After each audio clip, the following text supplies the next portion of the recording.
If you're looking to complete your first marathon, or you have your eyes set on doing a marathon soon, watch this video. Now in this video, I break down 5 key tips from my own experience that can help you get through and complete your first marathon and really achieve this big goal that you're setting out to do.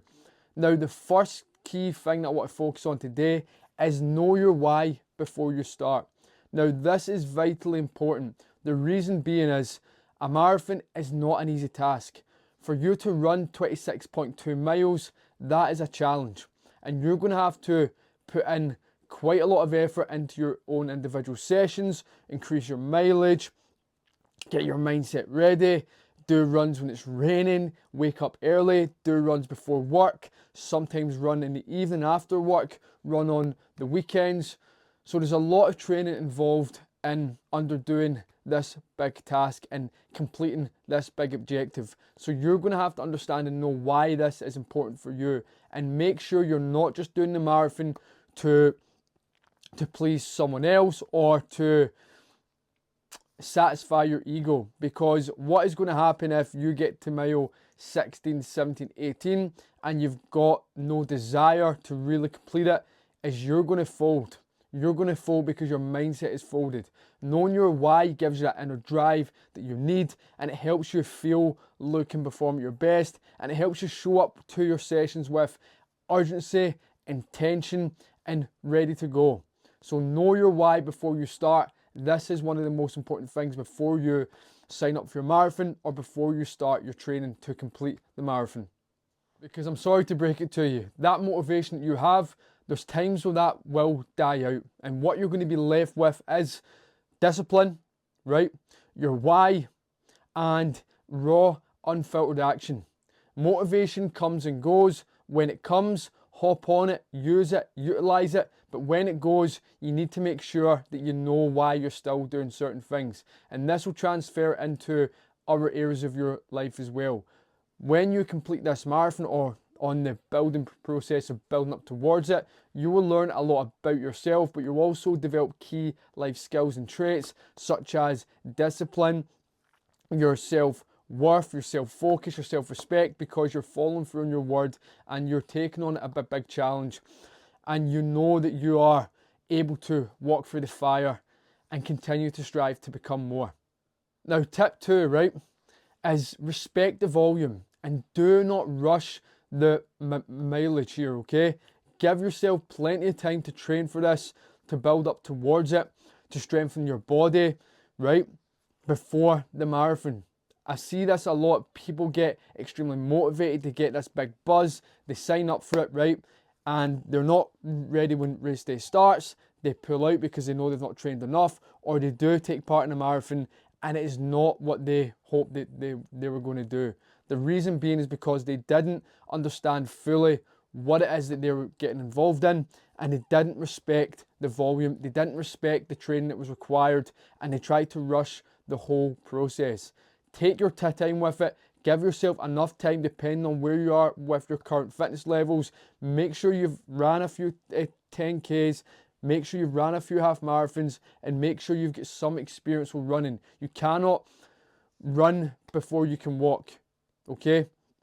You need to be able to build your body up, build up your mindset, and put in the correct mileage to get your body ready for running your first marathon. Now, tip 3. Now, make training a non-negotiable. Strength training is what I'm talking about as well. So on top of your running and your miles, get inside the training room at least 2 to 3 times per week, and we want to train certain movements, certain muscle groups to build up our body and our leg strength to carry us through the 26.2 miles. Now, the best places to train are your glutes, hamstrings and lower back. They're all part of the posterior chain, and you definitely want to get a lot of core activation work in there and core work in there as well, and a lot of single leg exercises. When you're training and when you're ready for a marathon, your cardio base will be ready, okay? But what you need to train as well is your leg strength to uphold the constant running, the pounding, and to get you through the last few good miles. If you're not training your legs for strength, for power, then your legs will be the the first thing to go, and it's going to be a complete battle to get those last 6 to 7 miles done. So make this an important non-negotiable, and make sure you're training 2 to 3 times per week depending on the current schedule you have, on top of the running that you're doing as well. If you need any help with specific training programs or exercise to add into your routine, leave a comment in the comment section below and I can send some over to you. We've helped a lot of people inside our Leader 365 program build up to marathons, even the first 10Ks, half marathons, and even ultra marathons as well. And training is a non-negotiable for any goal that you're taking on that requires your body at this level. Now, tip 4 is fuel like an athlete, not a casual runner. The fact that you're doing a marathon, you need to view yourself as an athlete, okay? An everyday athlete. You can accomplish this goal, but we need to make sure we're hitting certain areas and ticking off some boxes to make sure that you perform at your best. Now, fuel like an athlete and not a casual runner. Now, carbohydrates are not your enemy. Make sure you're getting sufficient enough of carbohydrates in your diet to really help with your energy levels, and also get enough protein to help recover and build your body up. And you're going to need this when you're inside the training room as well. And a lot of energy is going to be required from you over the next while you undertake this challenge, and making sure you're fueling correctly is vitally important. A lot of people make this mistake and they don't fuel correctly leading up to the run and before the run and even on race day. When they hit a certain mile, our body gives in because they've not got enough glycogen inside their system to produce energy for the run, and they're literally running on fumes, and it makes the whole process a lot more difficult and a lot more challenging. If you fuel correctly, you'll have enough energy for race day, but you also have enough energy for life, for your training sessions, and for showing up as your best each and every day.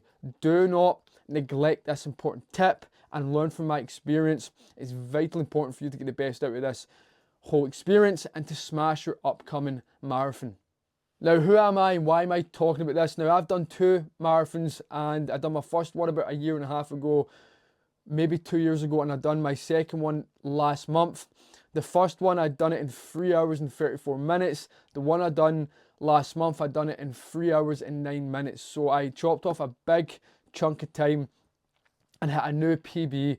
The second time I done it, I was way more prepared. My training was a lot more prepared. I was training inside the gym with specific movements. My nutrition was on point, and I gave myself a bit more time to train up for it. On top of that, I was training for fights as well, so I had to find a balance that worked for me to make sure that I was still performing inside the ring as well. So I have my own personal experience. I've also worked with a lot of people inside a program completing their first 10Ks, even their first 5Ks, half marathons, marathons as well, and ultra marathons too. These tips we can go in a bit more depth, of course, but these are the tips that I would recommend first and foremost before you sign up for your first marathon and before you start your training for your first marathon, to get the best out of the experience, because you're not just doing this for a joke. You're doing this because you have pride and you want to accomplish a big goal and you want to push yourself to your limits. But before this video ends, the last tip, again, I'm going to reinforce what we spoke on for the first tip, is reinforce your why and understand why it is that you're doing this. Write it down, get clear on it, and use that as your compass, your guide for the whole training program, and really pushing yourself to the next level. The growth that you can have can be next level. Your development is going to be able to hit a new level of heights, and you're going to feel, look and perform at your best as well. But make sure you're doing it properly, and if you need any help, comment in the comment section below, and I'm interested to hear how you're getting on your journey.